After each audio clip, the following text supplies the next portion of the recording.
I always knew my family was complicated, but I never thought that would follow me down the aisle. What would you do if someone you loved used their absence to rewrite your entire story, and everyone else believed them? I tried to protect my peace without becoming the villain, but some people need you to break just to feel whole. I'm Lila, 31, and I never thought silence could hum so loudly. The sun spilled like melted gold over the chapel aisle, the kind of light you dream about for your wedding day. Guests whispered, heels clicked softly on the polished floor, and flowers perfumed the air in soft waves of peony and rose. But none of that registered. Because as I stepped into the room, veil anchored, heart braced, I saw it. The seat, front row, dead center. A simple white card tucked against the cushion, reserved for Alex. My breath caught. My skin flushed, then chilled in the same instant. My brother wasn't here. Hadn't RSVP'd. Hadn't called. But there it was. His name, stark black ink on bright white, a ghost in ink. A lie wrapped in formality. Ethan reached for my hand as I stood frozen in the threshold. You okay? His voice was soft, just for me, steady like always. I nodded, or at least I think I did. We moved forward, step by step, and that seat kept pulling at my eyes. My stomach turned. There were 100 people here. Every row filled with family, friends, people who wanted this for us. But all I could feel was the weight of his absence. That stupid card burned like an accusation. It wasn't just about Alex not showing up. It was about everything that seat had come to represent. The assumption he should be there. The silent expectation that I'd want him there. That no matter what had happened between us, family was family, right? Wrong. 3 months ago, he called me out of nowhere. No small talk. No warmth. Just, Lila, I need 10 grand. Fast. Like I was a bank. Like I didn't remember all the other times he'd needed help and vanished the moment the check cleared. I asked him what it was for. He got vague, defensive. Said I was cold. Said I didn't care about family. Said I'd changed since getting engaged. I told him I'd changed long before that. That was the last time we spoke. And yet, here I was, being haunted by him anyway. The chapel was full of murmurs and soft organ music, and I stood before a room full of people with my brother's name screaming at me from an empty seat. I had begged my mom not to save it. Please don't do this, it'll make a scene. She just smiled thinly and said, you'll understand one day. I understood now. It wasn't about Alex. It was about control. About the roles we'd always been cast in. The golden boy with charm and chaos, and me, the fixer, the silent supporter, the one who swallowed things so the family didn't choke. I looked at Ethan, at the way his fingers laced with mine, grounding me. He squeezed gently, and for a second, I remembered why I was here. Why this mattered. But then I saw my mother. She sat a row behind that empty chair, lips pressed in a smile too tight to be kind. And she glanced, not at me, but at it, at the seat, like it was part of some ritual sacrifice. It was no mistake. That seat wasn't for Alex, it was for me. To remind me of the role I refused to keep playing. So I smiled. For the camera, for the guests. For the story we were all pretending to tell. But inside, I promised myself this. Today might be the start of my marriage. But it's also the end of something else. The end of apologizing for choosing myself. 3 months before the wedding, Alex called me on a Tuesday afternoon. I remember because I was halfway through folding laundry, the scent of fresh detergent still clinging to the towels, when his name flashed on my screen. I hesitated. The last time we'd spoken, it ended in that brittle way only siblings who know exactly how to hurt each other can manage. But I answered. Of course I did. Hey, I said, cautious. Lila, he said, rushed. Listen, I need a favor. No greeting, no catching up. Just straight to the point. That was Alex. No runway, just crash landing. I need $10,000, today if possible. I sat down on the edge of the couch. What? Why? It's complicated, he said. It's an emergency, medical. I went cold. Yours? He paused. A friend's. There it was. The first crack. What kind of emergency? Jesus, Leela, he snapped. Can you not interrogate me for once? I wouldn't ask if it wasn't serious. I stared at the folded t-shirt in my lap. You've asked before. This is different. You always say that. There was a long silence. I could hear him breathing, shallow and impatient. I thought you'd changed, he muttered finally. All that self-help crap. Thought you were into boundaries now, or whatever. I am, I said quietly. That's why I'm saying no. Wow, he said with a bitter laugh. You're unbelievable. You'd really let your own brother drown over what, a couple grand?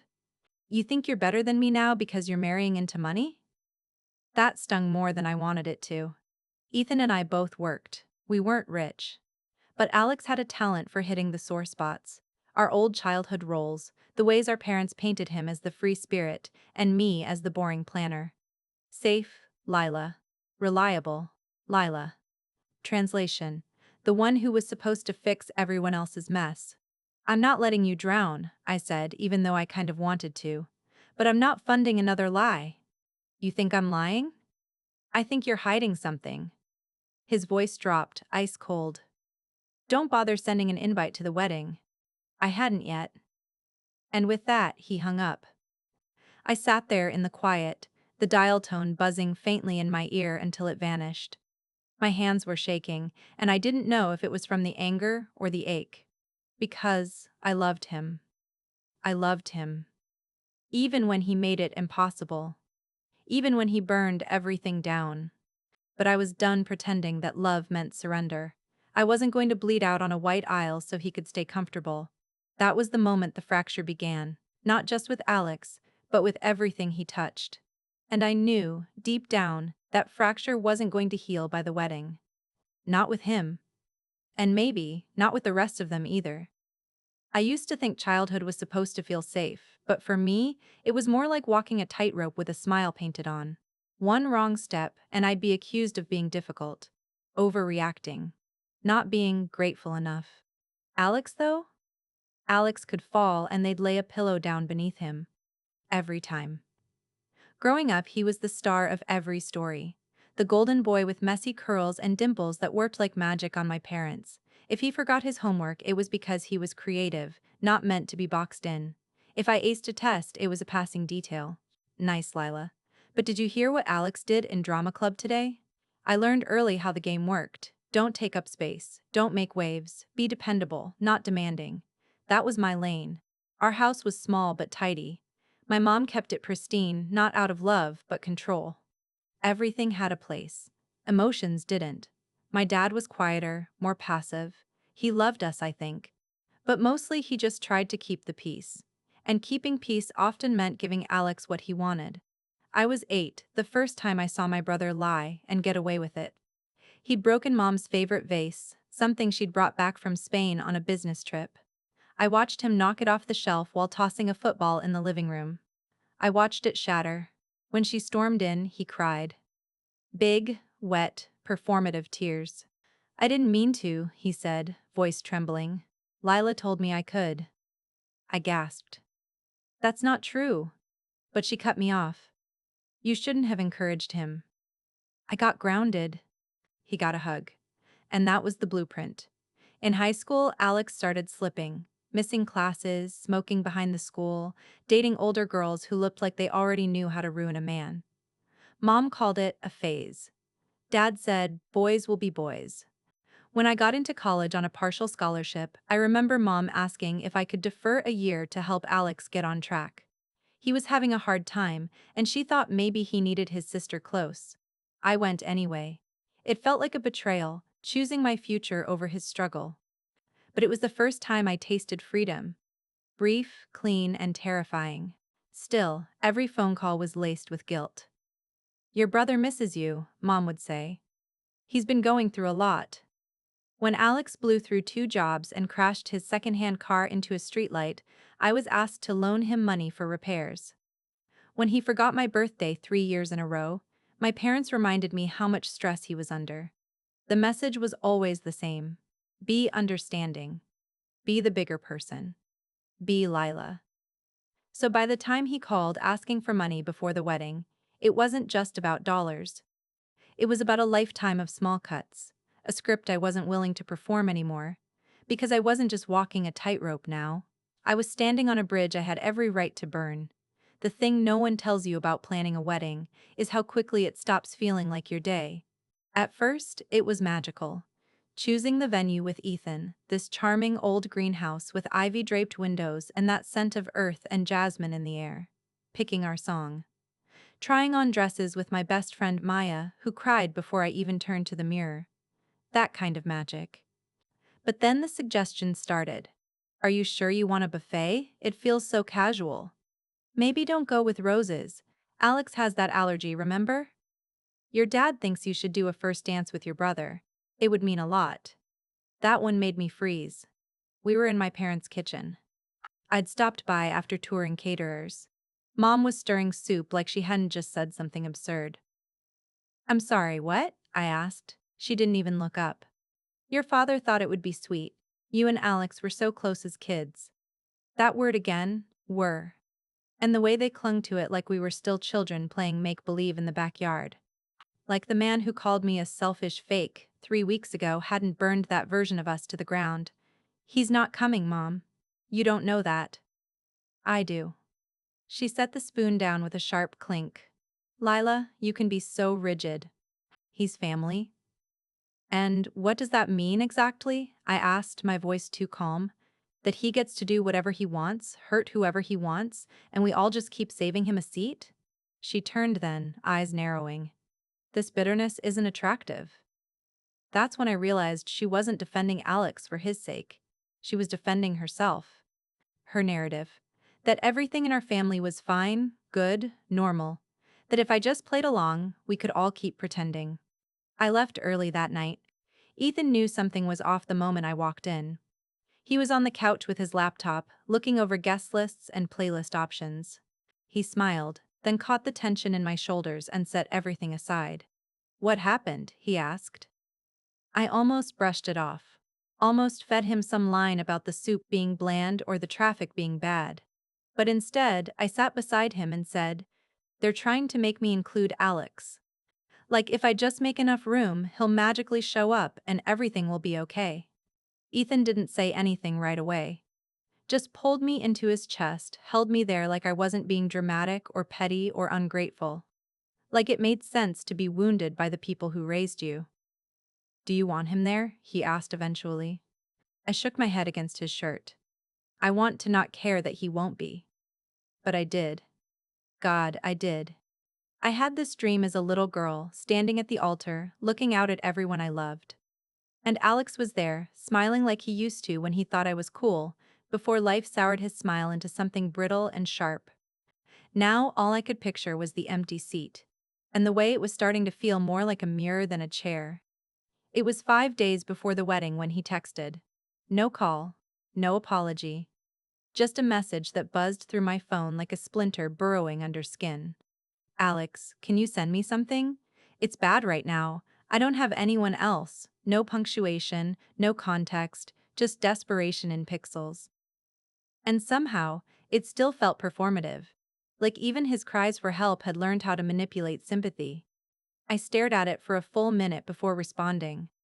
Me? What happened? He didn't reply for 2 hours, and when he did, it was vaguer than before. Alex, just bills. Late on everything. I'm trying, Lila. That was the line that cracked something in me. I'm trying. Because I'd heard it too many times. When he dropped out of community college. When he missed Dad's retirement dinner. When he borrowed money for job training that turned out to be a weekend in Vegas. Trying always meant the same thing. He wasn't going to take responsibility, but he wanted me to feel guilty enough to fix it anyway. I called him. Straight to voicemail. Twice, so I texted again. Me, I can't send money. But if you need help finding a job or talking to someone, I'm here. The read receipt came quickly, no reply. 15 minutes later, another text lit up the screen. Alex, wow. Got it, you've really changed. Can't even count on my sister anymore. I held the phone like it had grown teeth. The words weren't surprising, but they still bit. Still found that soft place between guilt and anger. Ethan walked in as I was rereading it for the 5th time. Is it him? He asked gently. I nodded. He didn't press. just sat beside me, close enough that our shoulders touched. I offered help, I said, voice tight. Real help. Not money, not a bailout. But it's never enough unless it's exactly what he wants. You know that's not on you, Ethan said. You know that, right? I wanted to say yes, I wanted to believe it, but the truth was, I'd been raised to think that holding boundaries meant letting someone drown, that choosing myself meant leaving someone behind, and that somewhere in the mess of our family tree, I'd become the one expected to throw out the lifeboats, even if I was sinking too. My mom texted the next morning. Mom, he told me you wouldn't help him. I don't understand what's happening between you two. There it was again. The subtle reframe. Not, he asked for something inappropriate and you said no, but you let him down. The emotional sleight of hand that made me the villain for not cleaning up a mess I didn't make. I didn't respond. Not because I didn't care, but because I did. Too much. Because for the first time, I was beginning to understand that the real emergency wasn't Alex's bills or vague breakdowns. It was the way I was always expected to carry his burden with a smile, to trade my own peace for the illusion of family harmony. And I wasn't going to do it anymore. Not 5 days before the most important moment of my life. Not again. The night before the wedding, my mother brought it up like it was weather. We were standing in the bridal suite going over final details. Dresses steamed, champagne chilling, playlists cued. Everything was set, and I was holding onto my calm with both hands. She fluffed my veil, adjusted the neckline of my dress on its hanger, and then, casually, like commenting on tomorrow's forecast, said, "Just so you're prepared, Alex won't be coming." I turned. "I know." She blinked, feigning surprise. "He told me he let you know." My chest went tight. He didn't need to. He made it clear days ago. She sighed, as if burdened by my reaction. "Well, it's his decision. He didn't want to make anyone uncomfortable." I bit back the laugh that tried to escape. Uncomfortable. Like it was the weather, too. Like his absence was a rain cloud we'd just have to deal with, not a storm he'd lit himself. "He said it was for the best," she added, smoothing invisible wrinkles in the hemline. "Given how things have been, strained. Strained. As if we'd both just been pulling a little too hard. As if this was mutual." I folded my hands. "You didn't need to save him a seat." Her eyes flicked to mine, sharp. "He's still family?" "No," I said, quiet but sure. "He's not. Not like this." She straightened, her mouth tight. "You've always been dramatic." There it was. That old, condescending hum she laced into every disagreement. As if the issue wasn't what I was saying, but the fact that I was saying it at all. I wanted to scream. Instead, I reached for my dress and stepped back. "We're not doing this tonight," I said. "Not here. Not now." But the damage was already done. Because I saw it then. The way she'd rehearsed this. How easily she had wrapped Alex's absence in concern. How she expected me to nod and take it. To be gracious. To thank her for the update. Like I wasn't the one being abandoned. Again. And I realized something brutal and true. This wedding wasn't just a celebration. It was a stage. And she'd already decided how I was supposed to play my part. Smiling bride, loving daughter. Sibling who wasn't bitter, just a little sad. Who'd sigh softly at that empty seat and say, "He tried his best." She wanted me to wear shame like a second veil. And that's when I knew. I wasn't walking into a ceremony tomorrow. I was walking into a war. Just before the ceremony, Ethan found me. Everyone else was bustling around. The photographer clicking, bridesmaids adjusting straps and smoothing hair, someone fussing with the flowers by the entrance. I stood in front of the full-length mirror, veil pinned, bouquet in hand, trying to breathe through the weight in my chest. I'd practiced this moment in my mind for months. The dress, the music, the doors opening to the life we were about to build together. But all I could think about was that empty seat. Then the door creaked open and Ethan slipped inside, careful not to be seen. "Hey," he said softly. I turned, and for a moment, I forgot about everything else. He looked so calm. Not because he wasn't nervous, but because he knew this wasn't just a wedding. It was a promise. And he was ready to make it, with me. No conditions, no performance. I figured you'd need a minute, he said. I nodded. You figured right. He reached for my hands, his thumbs tracing slow circles against my skin. You okay? I looked down. They saved a seat for him. I saw. A beat passed. It feels like a trap, like I'm supposed to cry over it, let everyone see me as the sister who drove him away. You didn't drive him anywhere. I looked up. But it still hurts. He nodded. Of course it does. That doesn't make it your fault. I didn't realize I was crying until he reached up and brushed a tear away with the back of his hand. You don't have to carry them into this, he said. You can leave that weight right here. At the door. I breathed in. Shaky. Then steadier. Because this was the truth. I wasn't marrying into a new family to escape the old one. I was marrying Ethan because, for the first time, I had someone who didn't ask me to disappear to keep the peace, who didn't twist love into obligation, who saw me, every jagged edge and soft piece, and still chose me. I want to walk down that aisle with joy, I whispered, not with guilt. Then do it, he said. Whatever you need to carry, I'll carry it with you. Whatever you leave behind, I'll guard the door. He kissed my forehead and pulled back just enough to meet my eyes. You're not alone in this. Not ever again. And in that moment, everything sharpened. Not the pain, not the anger, but the clarity. This wasn't the end of something. It was the beginning of mine. The music started and the world slowed. One note, then another. The doors opened. Light spilled through the archway, warm and golden, and I stepped forward. 100 faces turned to watch me walk. But I didn't look at them. I looked at that seat, front row, right side, centered perfectly between my parents. White card tucked neatly on the cushion, reserved for Alex. My heels clicked against the stone aisle. My breath caught halfway in my throat. I kept walking.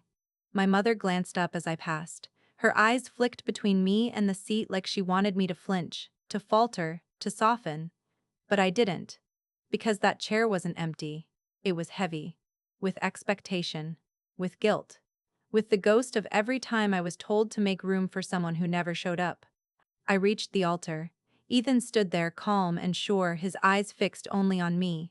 I took his hand, and the music faded. Still, I felt it. The murmurs, the shift in energy.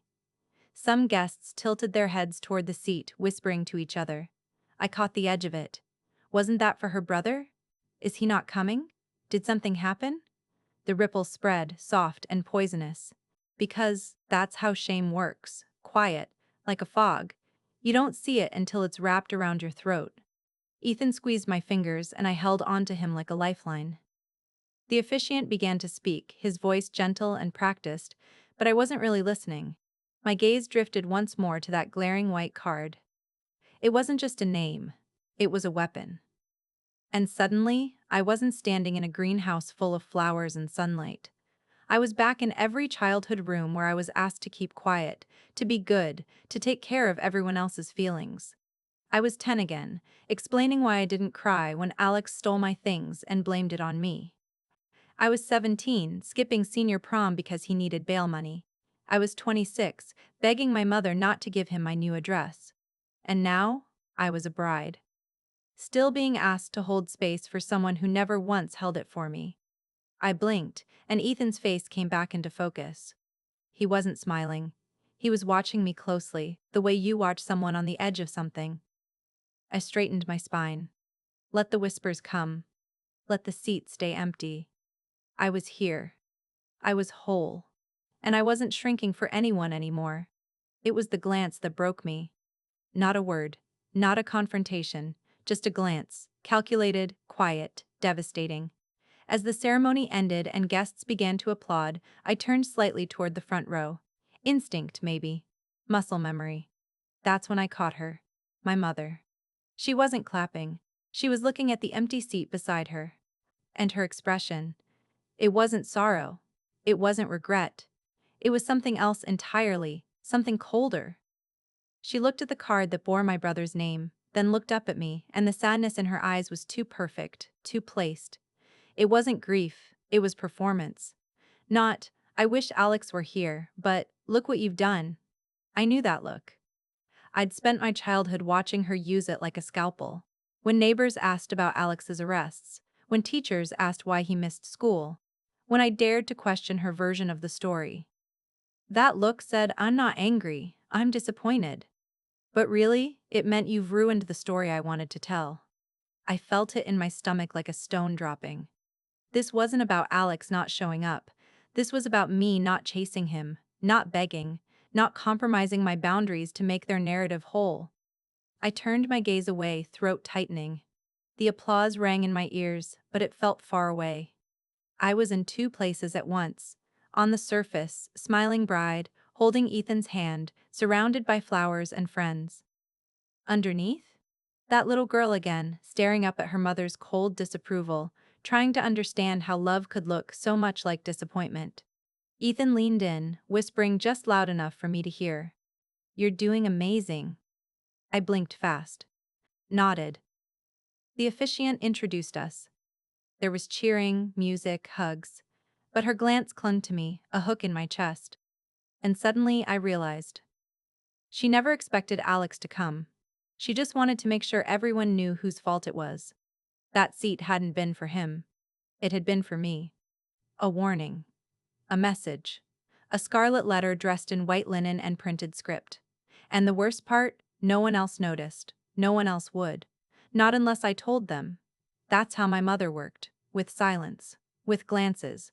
With stories edited so carefully, even I used to believe them. But not anymore. Not today. The champagne was still fizzing in glasses when my father stood to give his toast. We were halfway through dinner, the clinking of silverware and laughter blending into a warm hum, until he tapped his knife against his glass. The sound rang out like a bell. Everyone turned. He smiled. That familiar, tired smile, the one he used when pretending everything was fine.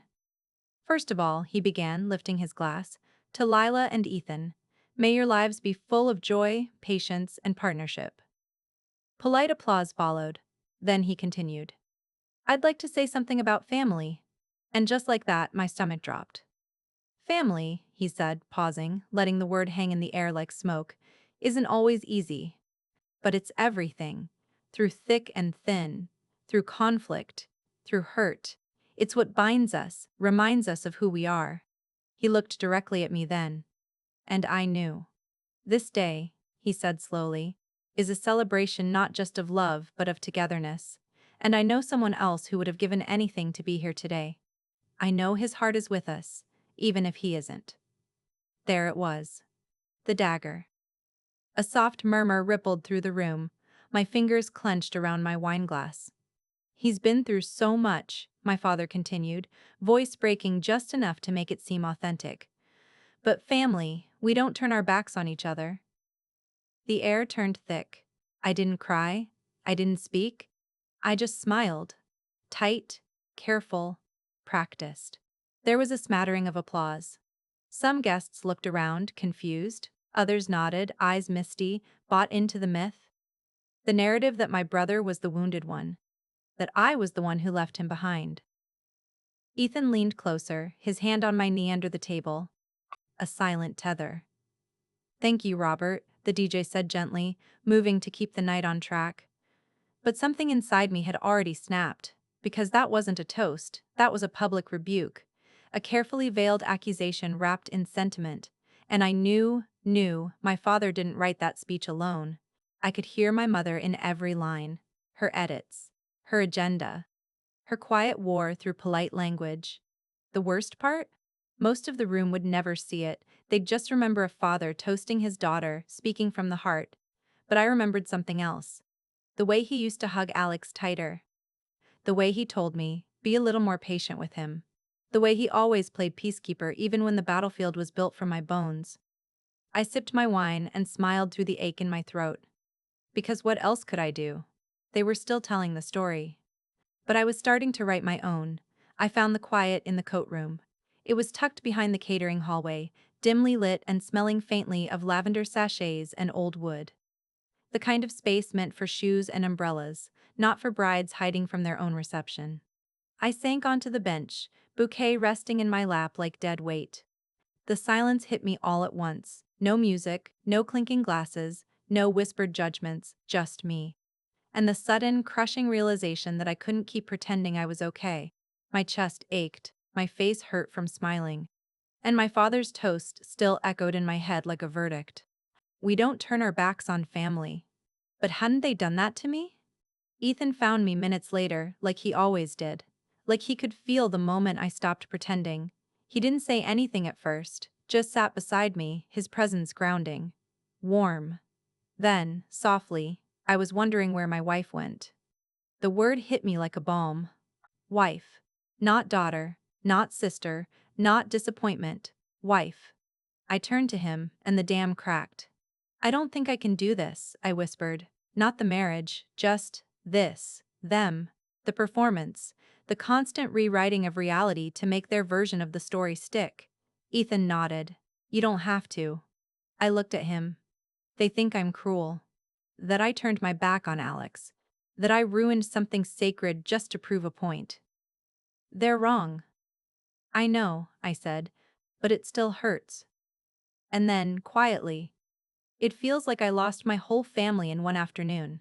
He reached for my hand, his thumb tracing a slow arc over my knuckles. You didn't lose them today, Lila. You just finally stopped letting them lose you. I closed my eyes. Let the truth of that settle in. It wasn't just Alex I was grieving. It was the version of my parents I'd been clinging to. The fantasy that if I loved hard enough, bent far enough, proved myself thoroughly enough, they'd meet me halfway. But they never had. And they never would. I wanted him to come, I admitted. Even after everything, I kept hoping. Not for a miracle. Just for a gesture. Ethan squeezed my hand. And instead, they weaponized his absence. I nodded. He leaned in closer. Let them tell whatever story they want, Lila. You and I? We're building something different. Something real. I rested my head on his shoulder, the fabric of his suit warm against my cheek. For the first time all day, I let myself cry. Not loudly, not in anger, just quietly. For the girl I'd been. For the sister I'd tried to be. For the woman I was finally becoming. And in that small, stolen moment, beneath coats and shadows and silence, I began to let go. It happened near the dessert table. The cake had been cut. The music was louder now, guests looser with champagne and compliments. Everyone drifting into that hazy post-toast zone where conversation gets messy and truth slip through cracked smiles. I was reaching for a slice of lemon chiffon when I saw them, my parents, standing off to the side near the French doors that opened to the patio, whispering, their postures stiff. My mother's hand on my father's arm, anchoring him, warning him. And I knew. It wasn't over. I handed my plate to Maya and walked toward them, calm and deliberate. My dress swayed around my legs like a curtain being drawn. They noticed me halfway there. Lila, my mother said, her tone already defensive. We need to talk, I said, not asked, not suggested, told. Guests nearby turned subtly, the way people do when they sense something just beneath the surface, polite enough not to stare, curious enough not to look away. I'm not doing this here, my mother muttered. Yes, I said, you are. Because you didn't hesitate to make your statements in front of everyone else. You didn't mind when Dad used his toast to shame me in public. My father frowned. That's not fair? No, I said sharply. What's not fair is using a moment that's supposed to be about Ethan and me to twist a narrative. To make people question whether I'm cold, whether I'm selfish, whether I drove Alex away. We didn't say anything untrue, my mother snapped. You did refuse to help him. You did cause this rift. No, I said, my voice steady. Alex caused the rift. You enabled it. And now you're trying to make me the villain because I wouldn't keep playing along. The room was quieter now. Subtle, but noticeable. People pretending not to listen. Good. Every time he lied, every time he manipulated, I was the one expected to forgive, to explain it away, to be the bigger person. And when I finally stopped, you acted like I'd burned the house down. My mother's jaw tightened. This is not the time or place. It's exactly the time, I said. Because you made it part of this. You brought him here without him even showing up. I gestured toward the main room, toward that damned empty seat. You think I don't know why it was saved? Why the toast was written that way? You want me to carry the shame of his absence like it's my wedding veil? Lila, my dad said quietly. He's still your brother. And I'm still your daughter, I said. But that's never been enough, has it? The silence that followed was thick. My mother looked like she might speak, some rehearsed line, some pivot, but for once she had nothing ready. Good, because I wasn't finished. You don't have to like my boundaries, I said, quieter now, but you will respect them. And if you can't, then you don't get this version of me. The one who isn't quietly bleeding behind the smile. The one who chose joy. Who chose peace. Who chose a man that sees me, not just what I can offer or absorb. Ethan had stepped up beside me at some point, his presence quiet but unwavering. He didn't speak. He didn't need to. This wasn't a rescue. It was a reckoning.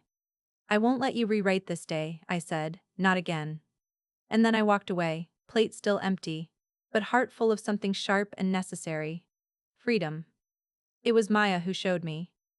Later that night, after the dancing had blurred into a dizzy joy and the last round of espresso martinis had been passed around, she pulled me aside with a look on her face I'd seen only once before.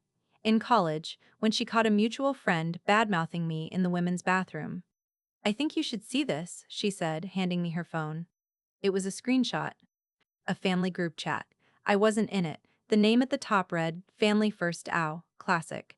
Alex had sent a message there 5 days ago. Alex, not gonna make it. Lila made it clear she doesn't want me there. Told me straight up this wedding's not about family. Just image. She thinks she's too good for us now. Below that, my mother's response. Mom, I'm sorry, sweetheart, you've been through so much. It's not your fault she's become cold. Maybe she'll see things clearer one day. Then my father, Dad, we'll save a seat for you anyway. You're still part of this family no matter what she says. There were a few other messages. Cousins weighing in with support, my aunt saying she was heartbroken. I could be so cruel. A quiet thread of martyrdom carefully constructed in my absence. I handed the phone back, stomach roiling. He's been twisting it from the start, I said, not surprised. Just tired, making it sound like I exiled him. Maya shook her head. Lila, they believe him. They wanted to believe him. That's what stings the most. And it did. Not because it was new, but because it confirmed what I'd always suspected. Alex never needed to tell the truth. Not when he had parents who filled in the blanks for him. He'd played his part perfectly. Cast himself as the wounded brother, iced out by a sister who'd grown too big for her roots. I could practically hear his voice in the texts, the slight tremble, the calculated humility. He'd told a story they already wanted to hear. And I? I had kept quiet. I had let silence be my shield, thinking my absence from the drama would protect me. But it hadn't. They filled in the gaps with shadows, with assumptions, with lies. That group chat wasn't just a betrayal, it was a blueprint. They had rewritten me, line by line, the ice queen, the ungrateful daughter, the selfish bride. But I wasn't any of those things. And suddenly, I didn't just want peace. I wanted the truth. Not for revenge. Not even for vindication. Just for me. Because if they were going to tell my story without me, then it was time I started telling it myself. I didn't ask permission. I didn't announce it. I just walked to the front of the reception hall, past the table of espresso cups and half-eaten desserts, and toward the aisle where that chair still sat like a wound. The reserved for Alex sign was still there. Untouched. Like a shrine. Some people were dancing. Others were chatting. But a few noticed me. Ethan, Maya, a couple of my cousins. They followed my steps with quiet curiosity. I reached the chair and stared at it for a long beat. Then I reached down, took the card between my fingers and ripped it in half. No flourish, no dramatic speech, just a clean tear down the middle. The paper made the softest sound, like a page being turned. A quiet hush spread behind me. Not full silence, but enough. The kind of pause that precedes a shift. My Aunt Claire stood nearby, clutching her wineglass. She blinked. Lila, what are you doing? Taking my seat back, I said, and then I walked over to her, handed her the torn halves. Would you mind throwing this away? She looked at me for a long moment, then nodded. I should have done it sooner, she said quietly. I knew what that sign was really about. One by one, the conversations picked up again, but something had changed. A ripple, small but undeniable. The narrative, the one that had quietly cast me as the cold sister, was cracking. And for the first time all day, I didn't feel like the only one who saw it. Ethan met me halfway across the floor. He didn't say anything, just reached out, took my hand, and gave it a gentle squeeze.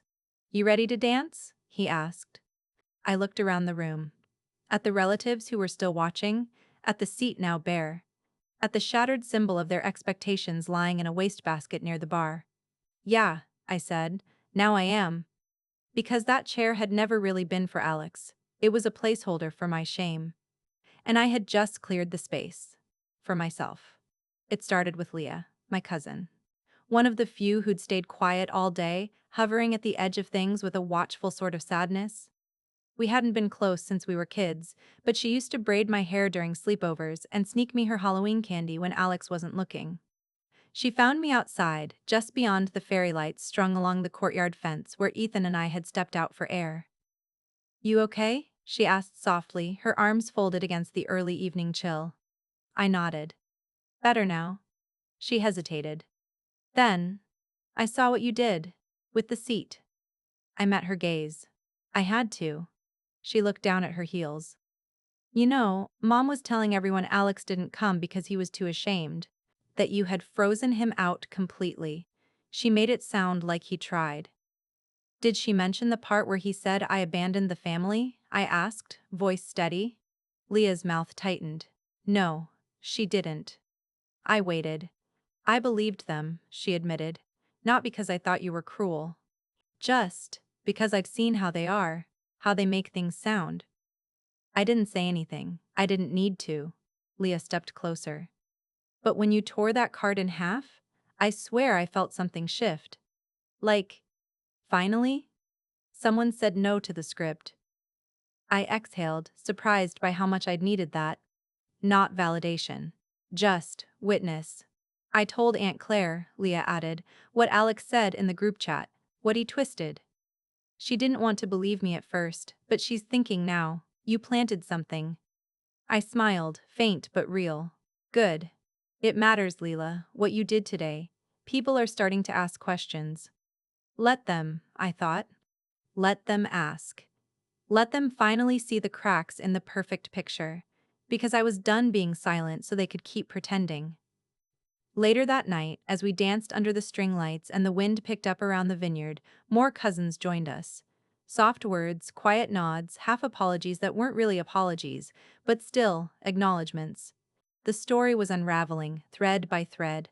And for once, I wasn't the only one holding the scissors. It was subtle at first. A shift in tone. A few second glances. Someone? Uncle Greg, I think? Asked my mom where Alex was, and her answer wasn't quite as sharp this time. He chose not to come, she said with a smile that didn't reach her eyes. No mention of betrayal. No mention of me. The air around her thinned. People had started to wonder. By dessert, a few guests came to me, not in droves, not loudly, but carefully. Cousin Jenna whispered, "You've handled all of this with such grace." Aunt Nora squeezed my hand and said, "It's not easy doing what's right when it makes you the target."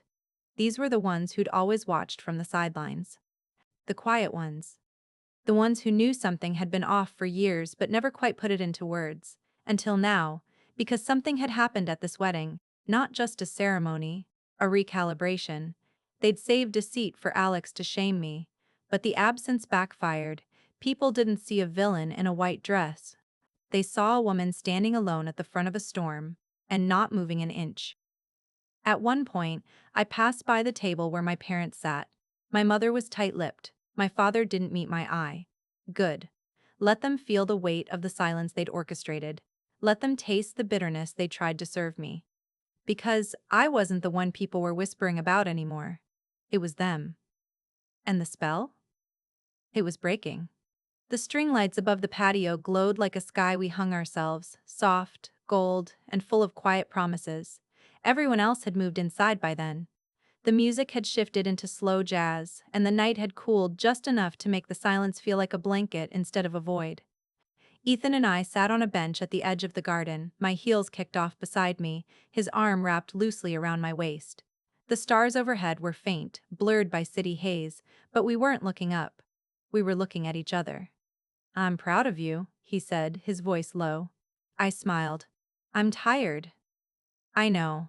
A beat passed. Crickets filled the space. "I thought I'd feel more broken," I admitted. "After everything. But I feel done. Not defeated, not bitter, just done." He nodded. "That's the sound of peace." I let the words settle, let myself believe them. Then I leaned into him, my forehead against his. "Can I say something weird?" "Always. I want to say vows to myself." His brow lifted, but he didn't laugh. He didn't ask why. He just nodded like he'd been waiting for me to get here. I closed my eyes, breathed deep. I vow to stop begging for love where there's only performance. I vow to stop shrinking to fit their story. I vow to stop calling it loyalty when it's really self-erasure. I vow to build a life where my presence doesn't need to be defended. And I vow, most of all, to choose people who choose me. Every time. When I opened my eyes, Ethan's were glassy. "I don't need you to be anyone but Lila," he said softly. "That's who I married." And in that stillness, barefoot, bone-tired, tear-lined but smiling, I felt the shift inside me, not like glass shattering, more like a door closing behind me, and the lock clicking into place. For the first time in my life, I was home. It came the next morning while the sky was still pink with sleep. A video message. No subject. Just his name on the notification, Alex. I sat on the edge of the hotel bed, wrapped in a robe, Ethan still asleep behind me. My thumb hovered over the play button longer than I should have. Part of me wanted to delete it unseen. Another part, the old part, still held out hope for some kind of reckoning. I pressed play. The screen lit up with his face, pale, unshaven, eyes glassy. He was sitting in his car, probably parked outside some half-familiar diner or apartment or bar. "Hey," he said, voice low, like he was doing me a favor. "Didn't want to ruin your day yesterday. Figured this was better." Already, I felt my jaw tighten. "I know you think I'm the villain," he continued, staring straight into the camera like it was a mirror. "But you don't understand what it's been like for me. You've always had it together. The degrees, the job, the fiancé, the wedding." He exhaled, shaky and theatrical. "I didn't come because I didn't want to make things worse. Mom said you'd be cold if you saw me, that you didn't want drama." "Of course she did." He glanced down. "I just want you to know, I never meant to hurt you. I'm not perfect. I've made mistakes. But you didn't have to cut me out." There it was. The soft twist. The subtle blade wrapped in vulnerability.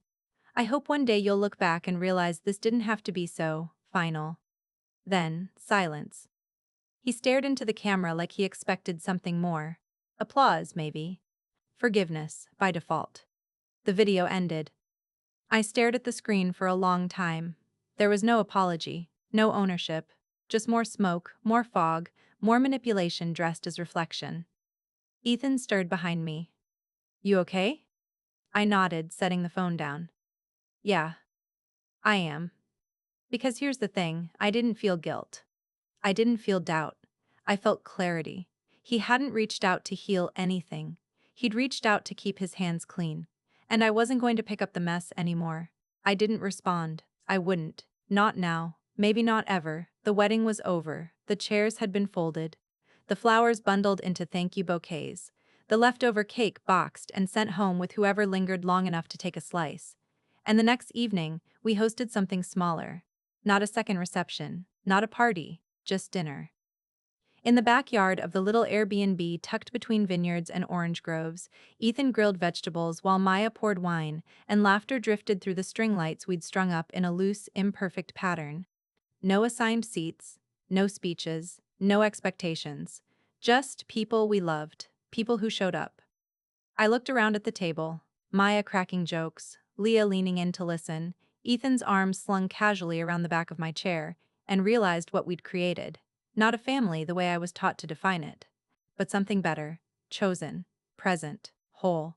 There was an empty seat at the end of the table, not planned, not symbolic, just there. Someone had pulled it out earlier and never used it. It sat quiet, clean, unclaimed. And this time, I didn't feel its weight, I felt its space. I raised my glass. To showing up, I said. To honesty. To love that doesn't ask you to disappear. They clinked their glasses to mine, gentle, warm. I looked at the empty chair. And I didn't see a ghost. I saw proof. Proof that I could live with space where someone should have been. That I didn't need to fill it with guilt or apologies or rewritten truths. That I could build joy around it. That I already had. The sign sits in a box now. Folded gently, wrapped in tissue, tucked between a dried boutonniere and the string of pearls my grandmother once wore. Not destroyed. Not forgotten. Preserved. Not because it honored something lost, but because it reminded me what I survived. The card still reads reserved for Alex in that elegant, looping font. The kind chosen to look expensive, tasteful, harmless. But I see it differently now.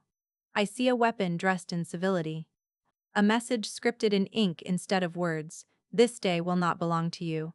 Not fully. But it does. Because I took it back. That seat stayed empty. And I stayed whole. Weeks have passed. The wedding photos came in, glossy and glowing. There's one where I'm laughing, head thrown back, eyes bright, hand in Ethan's. Pure joy. Not posed. That's the one I keep framed on my nightstand. Not because it's perfect, but because it's true.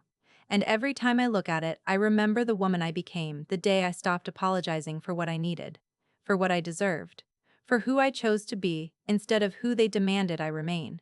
There's peace now. Not the soft, quiet kind I used to chase through approval and silence, but the earned kind, the kind you carve out for yourself, the kind that holds even when old voices try to seep in. Sometimes, I still think about Alex, not with rage, not even with sorrow. Just space.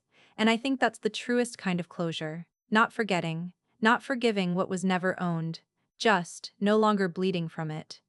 That seat? It can stay empty. Because I finally learned, I don't have to fill every absence. Some things are meant to be left behind,